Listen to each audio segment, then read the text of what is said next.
About a year ago, I took Adderall for the first time and made a thread several hundreds of tweets long about all the questions I have about Omegaverse world building. Thousands of you interacted. This video is the result of our communal mistakes.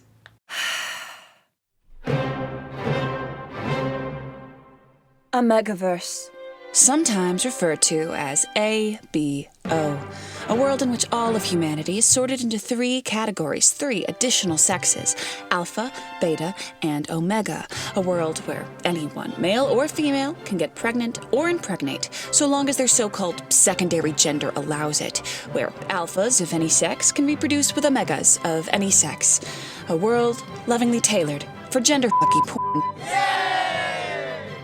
And you know, what a beautiful notion that is. Omegaverse is a reimagining of society in mostly gay breeding kinks image, to be used largely in fanfiction and some published novels. Somehow, over the course of a decade or so, the internet homebrewed a setting together. Think the Backrooms, but if it was set dressing for smut instead of horror. However, there comes a time in every young person's life when they're wrist-deep in AO3 reading Omegaverse fanfiction in the wee hours of the morning and come to the conclusion that none of this shit makes any goddamn sense. And again, that's fine. Omegaverse is escapist gender fantasy, typically for the purpose of getting your rocks off or in self-indulgent disassociation from the horrors of reality, or both. There are some rules, but for the most part they can be customized to whatever you, dear viewer, want them to be. The world's your gender-bendy sex oyster. And for the most part, what the people want is a bunch of half-baked notions of world building stapled together for the sheer purposes of knocking up some men, and you know what? Power to you. Never let them get you down. It doesn't have to make sense. It has to have a heavy dose of scent kinks, and my friends, we are off to the races. But porn is always political, and Omegaverse is especially because it is also speculative world building, right? You are redesigning humanity to suit fetishized gender dynamics. There's even a tried and true internet rule that you can tell whether or not an Omegaverse fanfic was written by an American based on whether the sex medicine omegas and alphas sometimes need to take is covered by insurance. There's a lot to unpack here in general. So, if, like me, you are filled with the madness of a raving scholar on the verge of coming down with the consumption, and you hear the setup for this world, one singular question might plague your mind. What about the betas? For those of us unknowing, alphas and omegas are two fictional sexes that typically telegraphed the gender dynamics of men and women under patriarchy, of course with lots of variation depending on what sort of escapist fantasy the author wants to explore. And then there's the betas, who are also there for no reason.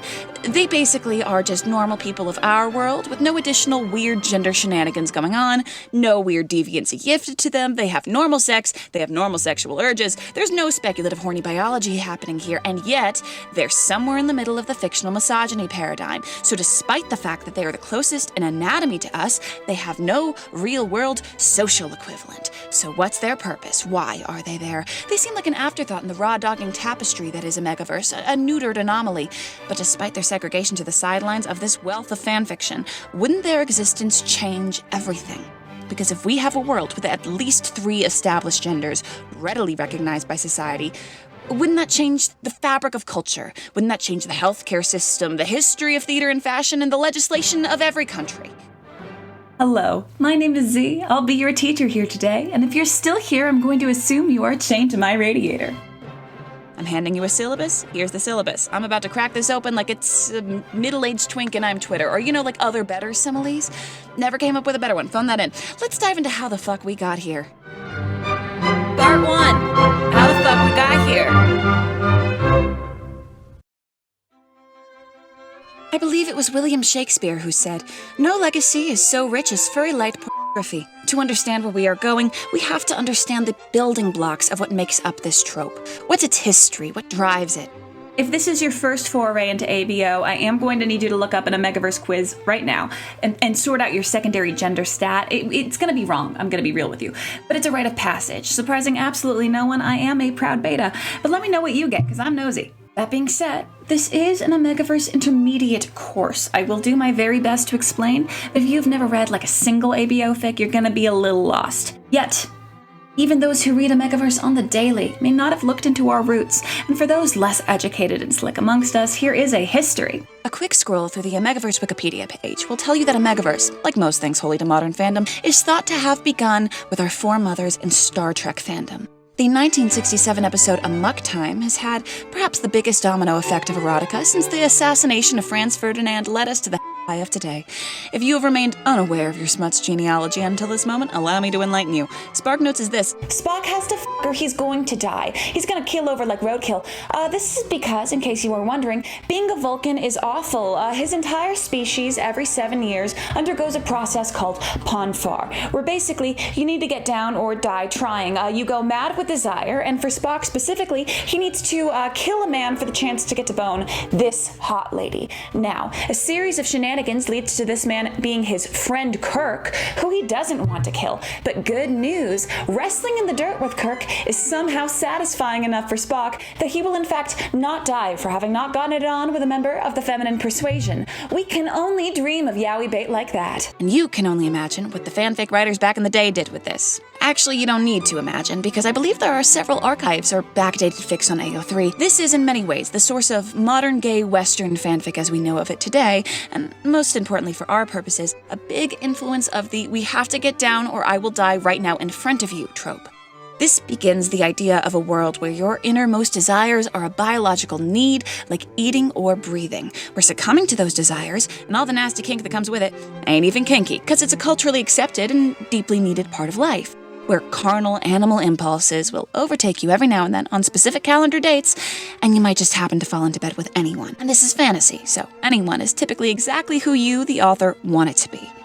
Now, there's no way to know for sure where these ideas first rose up in the cultural consciousness, but a lot of people think that the next step in Omegaverse evolution is fandom Ponfar space rolling together with ideas that Ursula K. Le Guin introduced in her 1969 novel Left Hand of Darkness about fluidity of sex and gender. She writes of a species that for the most part has no biological sex except during their scheduled once-a-month breeding holiday. You might be noticing a theme, during which they can take on the characteristics of either strictly male or female binary sex. This time is called Etris, which is another name for heat. It is every 26 days for 2 to 3 days, and during this time, the species goes mad with desire. Does this sound familiar? This is social commentary on gender via binary sex characteristics getting mixed up for the specific purposes of having children. The default pronoun used here is he, so one could say, he is pregnant. The seeds of Omegaverse are yet again sown.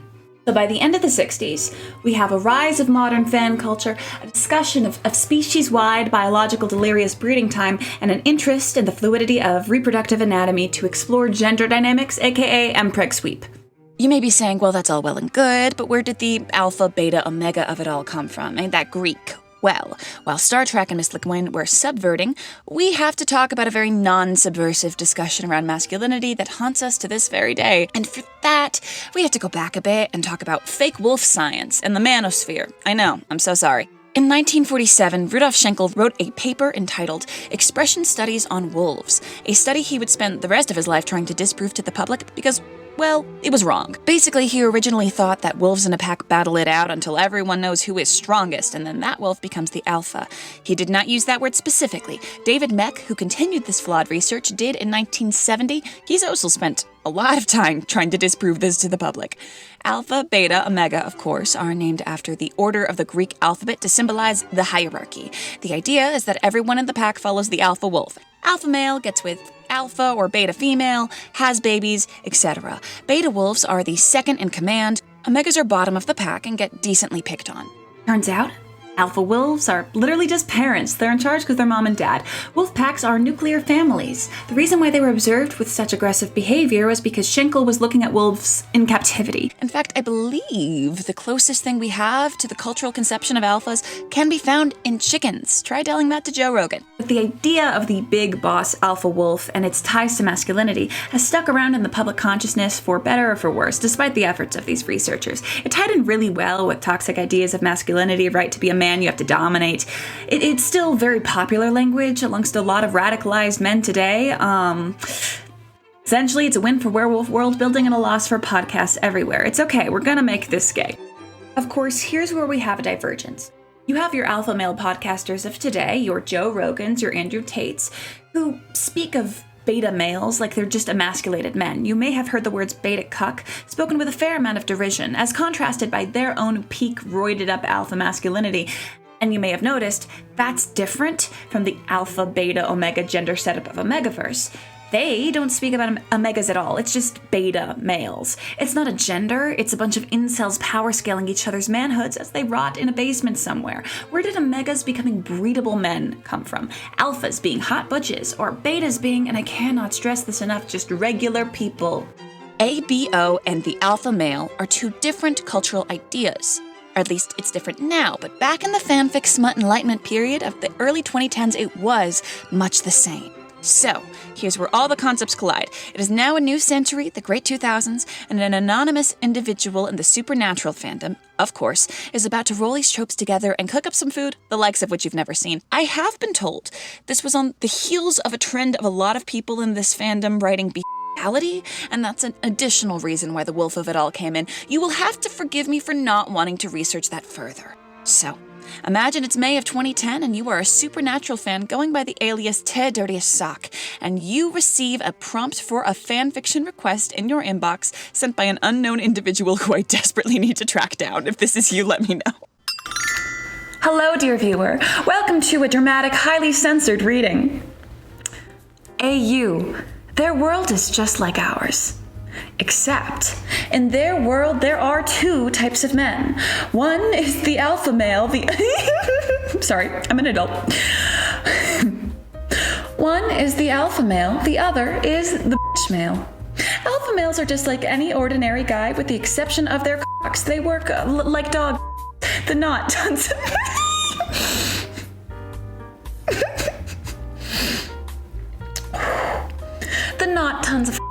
etc.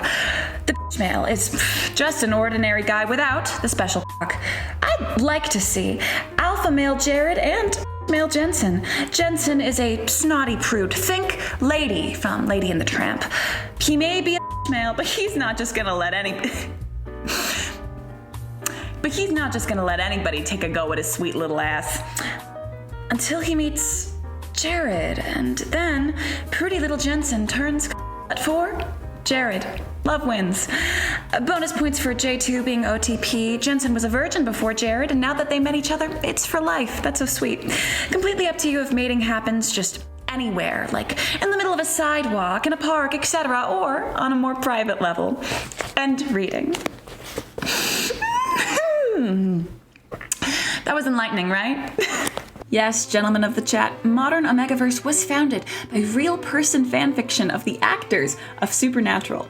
So, you, internet user Ted Dirtiest Sock, filled with inspiration, post a Supernatural real-person fic in response by the name of I Ain't No Lady, But You'd Be the Tramp, aka Trampverse series, in July and August of 2010. Now, you can see from this anonymous ask, the concepts being put into this fic are already outdated for the basic rules of Omegaverse that we all know today. This is the dinosaur ages of slick fic, the Pangea of gender play pornography. We have the introduction of an alpha male, still very much tied up with being an Ultraman, and of their specific reproductive anatomy. And then Jensen, our other guy, is just like some guy living it up in normal maxing in regular Joe City. If anything, he'd be a beta in modern day Omegaverse, but taking on the societal role of an Omega when put in contrast with an alpha. Of course, then my goat, Ted Dirtiest Sock, has the good grace to grant male betas a boon, a load-bearing trope in ABO, as shown by the following author's note. Quote, so obviously warning for, unusual, but all parties are human sex. Also, in a world where some men are built to be I imagine God was also merciful enough to grant them a self-lubing hole. So, it seems like the kind of thing I should give a heads up about. Ha ha ha. Warning, lubing rectum ahead. End quote. I love this comment. I love that God is somehow involved. For those of us unknowing, self-lubrication becomes a trademark of all Omegas regardless of other anatomy. Due to the author's Hail Mary, our regular guy is now far closer to having the anatomy of a modern-day Omega rather than a beta. However, he's still sort of meant to be a regular guy as contrasted by this Ultraman.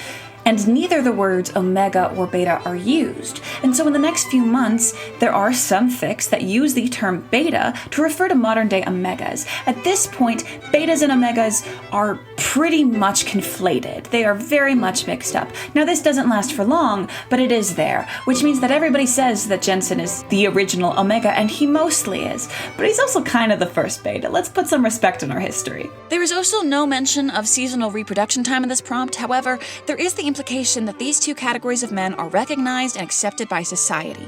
The only thing that makes them different is a bit of different equipment they are rocking and an emasculation fetish. It's very bare bones. This is your grandma's Omegaverse. But over the course of the next few months of 2010 into 2011, something beautiful happens. Innovation that excites the supernatural community takes inspiration from Trampverse and changes things to their liking. There's a slew of new fics wherein each author takes world building into their own hands, sometimes with betas taking on the role of modern-day omegas, but with the rules beginning to shift towards what we know and debatably love today. Over the next year or so, the majority of Omegaverse canon is sorted. We now have our standard alpha, omega, and sometimes beta dynamics. According to the Wikipedia, at least, gotta love my stellar sources. By June 2011, the term Omegaverse and its dynamics had become commonplace. The following month, the first Fem/Omegaverse work was published, woo! And the first use of the tropes outside of the supernatural fandom was recorded. From here, everything snowballs into some truly ludicrous shenanigans. Published works begin to use Omegaverse. A lot of those are cis-heterosexual works, a concept that has baffled me for quite some time, given the point of this is mostly to get weird with gender. Straight published Omegaverse books tend to lean a lot more heavy into being straight-up werewolves for real, and so I would consider it more of a cousin to ABO. However, it is still usually referred to as Omegaverse or Shifter Omegaverse, as in wolf shifter, so it's often conflated. Addison Kane and Zoe Ellis, authors of the Alpha Claim series and the Myth of Omega series respectively, go to court over heterosexual Omegaverse. Kane seems to think she can usurp Ted Dirtiest Socks Anonymous asks as the origin of these tropes, like she pulled the Excalibur of Wolfcock from the stone, and now we must respect her as the one true king for always. Court finds her lawsuit to be in bad faith because you can't own a trope. Ellis countersues, whole thing falls through because suing costs money. This debacle gets Omegaverse talked about in the mainstream a bit. We break containment. The New York Times writes about this. The tropes disseminate into the public consciousness a little bit more. Now you can bring up ABO, and most of the time people won't know what you're talking about, but sometimes they will. At least more than they used to. Don't ask me about my sample size. You don't want to know how often I bring this up.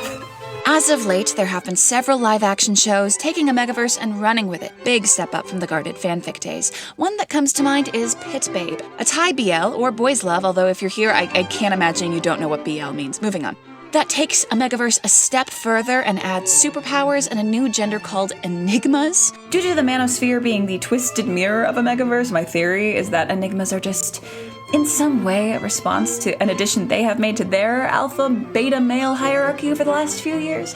Alpha male podcasters have recently made up Sigmas, another classification of man who doesn't even concern himself with a hierarchy, therefore being even more manly. In the same way, Enigmas are not really meant to fit into the standard ABO gender system. It seems to me like it's sort of like an Omegaverse equivalent to being intersex. In Pit Babe, Enigmas are sort of like alphas who can get pregnant and I think have superpowers. Sure, why not? There is another live-action series, ABO Desire, which is a C-drama that also has Enigmas. This one has Enigmas being the strongest of alphas. The Enigma character presents with traits typical of an Omega, but can get anyone pregnant and basically dom anyone through pheromones alone. My theory is that this is a recreation of the original fetish of the first Omegaverse fic, a regular man getting dom-topped by a more powerful wolfy man, but we've acclimated to Omegas, so it has to happen to alphas now. I believe the cast of Desire is now in an ABO-themed boy group. What a time to be alive. I'm mad I didn't trademark that first. We are now in the Blade Runner neon-lit future of slick fic. The horizons are limitless and beautiful. All that is to say, you can do whatever you want. With each new story, a slightly different take on Omegaverse is formed, like diverging paths of falling dominoes. There is no nodding Bible. The power of slick rests in your hands, dear viewer. However, we are left with some conventions of the genre, some rules that are there based off of nothing but communal agreement.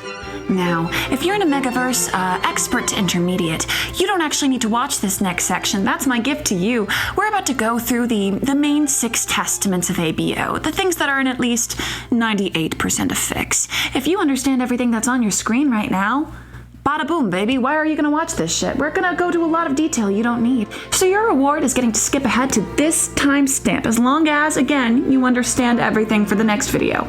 Okay. Have we done that? Is it just the beginners here? Okay. You. We're in hell now, and it's your fault.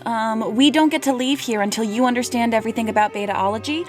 That's gonna take us goddamn forever, because you didn't do the required reading. It's okay, you can get your grade back up, but we have a lot to do here, so let's start with testament number 1. As mentioned before, we have primary sexes and secondary sexes, and humanity has been this way since the beginning of time.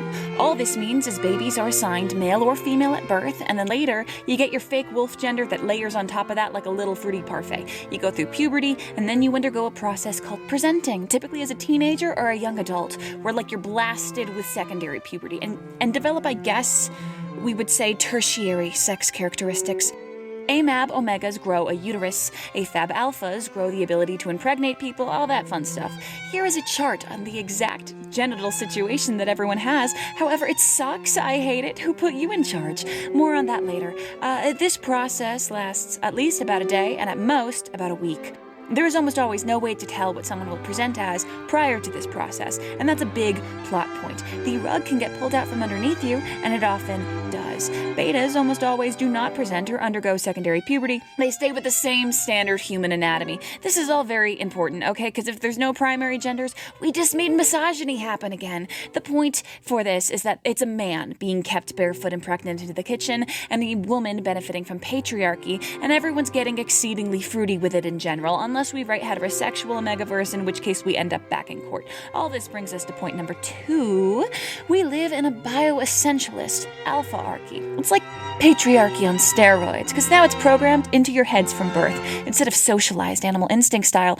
Regardless of primary gender, alphas are our parallel for men, omegas for women, and betas exist too, I guess. If primary genders are really important to the narrative, then we are playing 4D misogyny chess. Each secondary gender has an often inescapable instinct for their expected gender roles on top of social conditioning. That's part of the escapism, right? Your fake wolf homunculi brain wants you to be submissive or dominant or get knocked up ass naked in the woods, etc. Alphas are wired to be in charge, protective, providers, possessive, all that fun stuff. Omegas are wired to be submissive and nurturing, though a lot of the time they're written like they're just huge assholes who just happen to be bottoms. And sometimes these instincts are only active during sex, sometimes it's all the time. Sometimes they're written about just to be deconstructed and completely overhauled, but the instincts are always present. Betas, you're never gonna guess this, usually don't have instincts, or their only instinct is listening to an alpha's order, and that's it, dog. Number 3, the classic. Alphas can impregnate, omegas can get pregnant.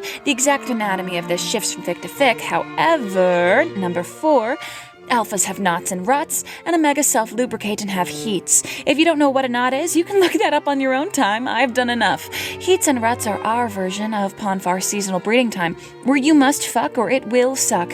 It's not typically a sex or die situation like Ponfar. It's sex or be, extremely physically and mentally uncomfortable. People typically lose all reason during these times and start to throw themselves at anything that moves. Instincts go haywire, and you get stressed out if you cannot lead into them. We all get a little dumb, even if it makes no sense. You need to make kids, or you need to go protect your kids, or you need to get all your friends in a room so you know they're all safe, or you need to go dom your boyfriend through the mattress.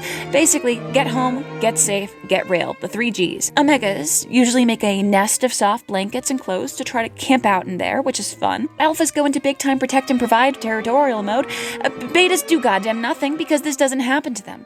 It sucks to go through this alone. You need help leaning into your instincts to feel better, even if it's just platonic. There is a biological need for community, which is often, but not always, sexual, despite literally everything about this. Getting cuddles from the bros can help. But at the end of the day, this is about the breeding kink. The labels rut and heat are named after cycles many respectively male and female mammals species experience. Heats are an etrus cycle, which is ovulation on steroids. Pregnancy is more guaranteed during this time, if not only possible during this time, depending on how true to other species biology we want to be. If we're being very accurate, it's a period and ovulation combined. Sometimes, right, those omegas are getting cramps before they get their back blown out. Sometimes it's like nature, once a year. Sometimes it's more like left hand of darknesses once a month endeavors. But no matter what, it happens on your own timing. We're not synced up as a species. There's no seasonal fuck holiday, unfortunately. Often, heat or rut suppressants are types of medication that you can take so we don't have to deal with all that. But it's implied to be unhealthy to be on them for too long. Number 5, we have claim marks and permanent biological marriage. Or like mostly permanent. Basically, when an alpha and omega get together 5-evsies, an alpha will bite the omega on the neck, or they will bite each other and claim the other person, which is like Omegaverse marriage, but with biological fallout. Basically, you have a neck scar that's a wedding ring now, which is pretty metal. Oh, so you now crave each other in whatever way an author wants to take that. Typically during heats or ruts, but sometimes always. Your instincts yell at you that this is your alpha or omega. It can be used for a lot of romantic declarations of eternal devotion, or a lot of psychological horror. Bond marks are often permanent, either in mental or physical effects. Sometimes it's like mostly permanent, but it's a long, complicated process to remove them. Number 6, my favorite, yay! Alphas and omegas have sexy pheromones. Part of secondary gender presentation is getting your own scent. It's specific to you. Usually it somehow smells like your personality, which is fun, a speculative biology nightmare, but fun. The way that this works is that there are scent glands at the neck, like about here-ish. This is where you're supposed to bite for forever marriage, by the way. And those release your stench onto the populace. If an author is going real in-depth, they're also at least on the wrists or inner thighs. Typically, alphas have more rugged smells, omegas have sweeter smells, and betas don't smell at all or have a very mild smell. Sometimes betas can't even smell pheromones. This is important because scent plays a big part in terms of attraction and social interaction. Certain smells can be very enticing to certain people and trigger immediate rut or heat. That hot femme smells like cotton candy, and for whatever reason this does mean we need to get busy immediately. Scents are often described as going sour if someone's upset, so that's a social cue. The implication being, a scent is a strong dimension of social interaction in the same way that vocal tone or facial expressions are. Similar to suppressants, scent blockers are a thing, so people can walk around without broadcasting their BuzzFeed personality quiz odor. Marking someone with your scent, like straight up rubbing your glance on them like a weird cat, means that you two are partners, or like family. This is fanfic, so typically found family. This can, and often does, get into werewolf pack territory, which is either played like polyamory, nuclear family, or a wonderful mishmash of a bunch of weird codependent queer platonic relationships. As you can see, all of this is goddamn insane. Did we get all of that? Let's have a little quiz. Can you point to where a claim mark goes? Yay! That's right. Congrats, you have passed your first Omegaverse course, and I'm so proud. This is our complicated core list.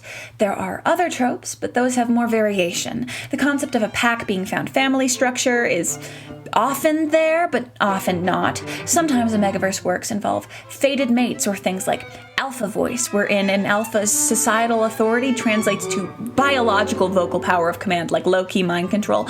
But these are 6 basic laws. We will address less common tropes when it's fun and convenient, as the Omega gods intended. Maybe. After all this, you can begin to see why this question plagues me. The thing that keeps me up at night, what is the point of the betas? They're just there. People don't seem very interested in them. How people would rather invent enigmas than flesh out betas. Often, they're just whatever character an author doesn't want to sexualize. For instance, Alfred from Batman ends up a beta a lot, which is the coward's way out, but whatever. In many fics, betas take up a bulk of a population to make omegas and alphas seem rarer and more desirable. Often, a character is a beta just so the author can have them hit secondary puberty late and present as an omega. In other fics, people write them out entirely, which I cannot blame people for. If we are taking a trip to fuckland, what do you do with the least horny character? They're you or me, there's nothing there. They're just some guy. There's no escapism, and so there is no point. You might as well just write regular smut. It's like playing D&D and choosing to be a human fighter. You can make it interesting, but most people don't see the appeal. But I do. Oh, I do. Perhaps this history of communal storytelling was the reason that betas stuck around, right? A relic from older times where they took on a role of an omega sometimes, an afterthought of evolution. Maybe they're here to fill in the fake wolf claims of needing a second in command. Regardless, they are here. They're in most fics, lurking around all benign on the sidelines, and if they are here, one has to consider the implication. Part 2, the implication. Before we commit ourselves to getting our degree in betaology, we must understand why this is needed. Gentlemen, it is now that I tell you I Icarused it up sideways style, and I'm sorry for that. If you can't tell from the fact that this video is a part 1, I got carried away, especially in this section, which has since been corrected, because despite what those 3 old women told me in the woods that one time, my hubris does, in fact, have bounds. I am going to point out things that I don't think make sense in Omegaverse. This, objectively, doesn't matter. If you say, Z, I don't want my Omegaverse to make sense, I want it to be hot, I am with you. We don't need to be the Tolkien of alpha ruts. The nonsense of gender in ABO is very necessary for some people's enjoyment, mine included sometime. I'm not gonna nickel and dime your escapist point, okay? I'm not that much of a loser. However, I can't help but feel as though there's a lot of missed potential here if we do try to make it a little more grounded. Look at me, you freak. The more specific you get with your world building, the weirder and more complex your kinks can be. Let us get creative. This is my cringe. Dear viewer, you're still handcuffed to my radiator by choice. How's that for kinky? If we abide by the typical rules of Omegaverse we stated before, there are enough holes we can poke that could lead us somewhere really interesting. so take my hand, man. Let's go on a journey. Oh, okay. Oh no. Oh. One might say, if one doesn't know ball, Z, betas are just regular men and women, you can't world build a third gender there. I am going to ask you a question. Why do beta cis women exist? Look at the cursed chart. Confront it. What do we see here? That's right. What the fuck is this? Omega cis women are written to have the same anatomy and the same role in baby making as the beta gals, okay? Any difference I have found in my research, such as Omega women having a non-specific internal clitoris, good for them, would not be noticed for most of history, okay? They can barely find the first one, people. And yet, there is a huge distinction between these sexes, enough that they are considered different sexes from the beginning of time. I do not believe that this distinction could be caused just from the existence of heats. You could make heats or not having a heat very stigmatized, like how many cultures treat menstrual cycles or infertility and have that be the driving force for social difference. But if that's the case, that feels like it would be treated more like a disorder than a separate gender. So you could get around the distinction, right, by making it a power thing, like it's a hierarchy. Alphas have like biological authority of command. Betas are in the middle, Omegas have to listen. Okay, you just made superpowers. We're Dom sub Wolf X-Men now. Why would that be like a separate sex? Okay. So you could roll over and say, okay, maybe it doesn't mean much to be an alpha or an omega as a gender, right? It just affects your life a little bit during seasonal reproduction time, and people consider you like a little bit more or less desirable. Okay. Then why are we writing ABO? You don't know ball. Are you listening to me?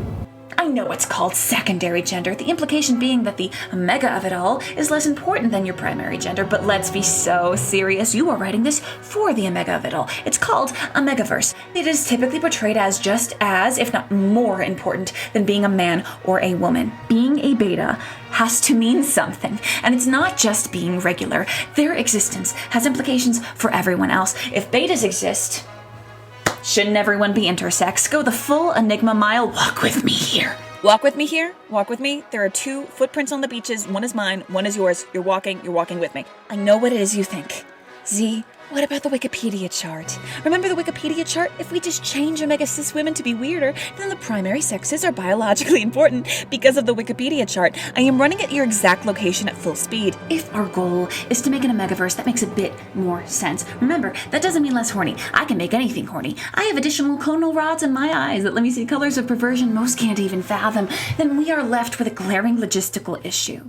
One I fully support when others write, but if I leave that big of a hole when I have the ability to fix it, I will walk into traffic. Let the jury recall, there is no way to tell someone's secondary gender before presentation. A lot of Omegaverse plots are based around the fact that there are no outward signs of secondary gender before the first heat hits the second tower. Load-bearing trope here, people. But secondary puberty is not like regular puberty, where it occurs in the background over many years. You get punched in the face by a heat or a rut that lasts a few days, and boom, you have a smell and possibly a penis now, where before there was nothing. However, if I may pose the question, I know biology is just sort of whatever we want it to be here, but that's not puberty. That's going reproductive Super Saiyan. That's growing a lot of new tissue in a scant matter of days, if not overnight. The human body can't do that. Most animals who change sexes can't do that. That barely exists in nature. This makes no sense. Unless the change that needed to happen aren't as abrupt as growing a whole new organ. We already have some intersex tissue, right? We're just shifting things around. Everyone's born a beta, and all betas are intersex. I just banged my elbow and that hurt. There is a blank slate body that everyone starts with, whatever that looks like. And then you hit first puberty, which slowly makes that body develop into an adult, whatever that looks like. And sometime during that you hit secondary puberty, which develops you either in the direction of alpha or omega, where betas stay in the middle, having only undergone one transformation. The chart is a false god. Burn it! We may be thinking, does this mean that we just got rid of primary genders as a concept, thus ruining ABO for a lot of people? No. Well, mostly, no. We're towing a thin line here. We're just leaning into the idea of primary genders being set dressing for our escapist enjoyment, which it already is. Secondary sex characteristics make no sense in ABO. If we are following science, then even cis male omegas should have breasts, but they don't, because that would put a lot of people in the gender nightmare Thunderdome. So I'm not touching that. That's up to you. I'm going to be speaking about solely alphas, betas, and omegas because that's what matters most to me and to the society I'm making. Primary gender is going to be more of a fashion statement and have some anatomical tidbits that you get to customize. The LaCroix of primary that I will be talking about is just, I don't want to invent new pronouns right now, so she, they, he. Cool. But who has breasts, higher or lower voices, specific aspects of reproductive anatomy, that is left up to your discretion. Please customize as you see fit. This now means betas are not an anatomical or a social parallel to us. They can be a completely made-up biological sex and gender role. You have to reinvent all of human history for a secret third option that is not strictly analogous to either manhood or womanhood. What are the gender roles for betas across culture? Under alphaarchy, what are the false promises for being a good beta? What does it mean to be a bad beta? I have so many questions about this. I literally sat down one day and made a thread hundreds of tweets long of just beta inquiries, thus causing the monkey's paws to curl and all of us to be trapped here today. But we have our most important questions we must tackle before we touch any of those. How do betas fit into our main 6 commandments? None of which seem to consider them at all. That is our goal for this course. Eventually, whenever the fuck we get there, we are going to revisit and rewrite our main Omegaverse commandments, understanding their history and why they exist, to meaningfully account for betas, and only those testaments. We don't have time to cover all of human history. But that is for our next installment. I forgot I have responsibilities and cannot spend my whole life making these videos happen because I need money, y'all. So it's getting split up into parts. I'll see you next time, dear viewer, if you haven't already chewed through those handcuffs. Rest up. Your homework is to read some ABO and search for the B. And or tell me how you would write around literally all my concerns, thus making them null and void and causing me to have to delete my YouTube in shame. And soon, we're getting our BETAOLOGY degree together, whether you like it or not. Cheers. Do do do do do do do do. Young and chill, boring and normal. The beta from Impanina goes walking, and when she passes, each one she passes goes, eh.